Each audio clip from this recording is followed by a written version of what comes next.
Hello all, and today we'll be going over the history of the Battle of Haugewood Prairie, which was fought on September 27th, 1863, in what is now Paris, Arkansas. In late September of 1863, Captain Parker, along with detachments of Companies H and I of the 1st Arkansas Union Infantry, were tasked with delivering much-needed ammunition to armed Unionists which were hiding out in Mount Magazine. And he did this task successfully, and on their way back, Parker decided to let his men camp at a place called Haugewood Prairie, which is today near Paris, Arkansas. And this was an area that would allow many of his men to view their families, as many of them were recruited from the area. Now, at around noon on September 27th, Confederate forces under General Joseph Shelby were on their way to raid into Missouri, and a portion under Confederate colonel named Thorpe came across them, and he ordered that the 1st Arkansas surrender. Now, the 1st Arkansas were caught off guard, obviously, and some of their family members were still with them whenever the attack came. And so Thorpe ordered that they surrender, which Parker refused, and rightfully so, as many of his men were Confederate deserters, and desertion was one of the worst crimes you could commit and oftentimes would be executed. And so he said, no, we're not going to surrender, and they fought for nearly 2 hours.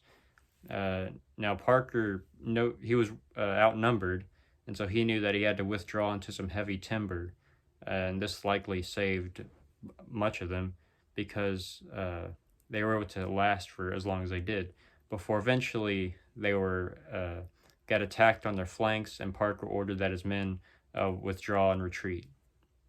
Now, they dished out more hurt than they received, but 28 of the 1st Arkansas were captured, while Parker and the others were able to make it safely to Fort Smith. Of the 28 that were captured, only one would not be released, and that would be Private Little, who was found to be a Confederate deserter and was executed as a result.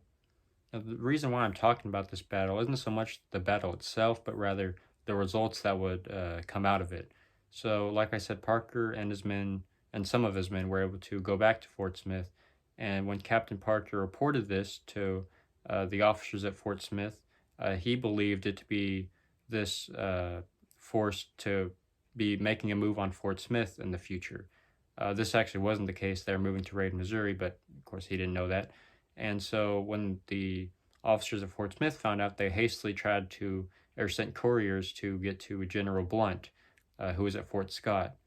And when General Blunt heard about this, he quickly moved to relocate his command back to Fort Smith. And while on his return, however, he was attacked by Confederates, which would be the Battle of Baxter Springs. And in this action, Major General Samuel Curtis's son would be killed, and many others as well. And so this, of course, put Blunt in a bad situation. Eventually, he was removed from the command of the District of the Frontier and replaced with John McNeil. So now a Battle of Haugewood Prairie wasn't the only thing that caused Blunt to hastily move, but is one of the main reasons, as he thought that now Fort Smith had just recently been captured on September 1st, and he didn't want it to fall back into enemy hands so soon. So that's why he quickly tried to move to Fort Smith. But yeah, so who knows? Had this battle not have happened, maybe General Blunt still would have been in command of the District of the Frontier for longer than what he actually was. Now, the reason I decided to make a video about this was I thought it was kind of interesting. The battle itself, how these outnumbered Arkansas Unionists were able to hold out for as long as they did against an overwhelmingly superior force, and probably better trained force, to be honest, and that as a result of the battle, that General Blunt may or may not have stayed longer than what he did in command. And so, yeah, that's about it. I hope you enjoyed.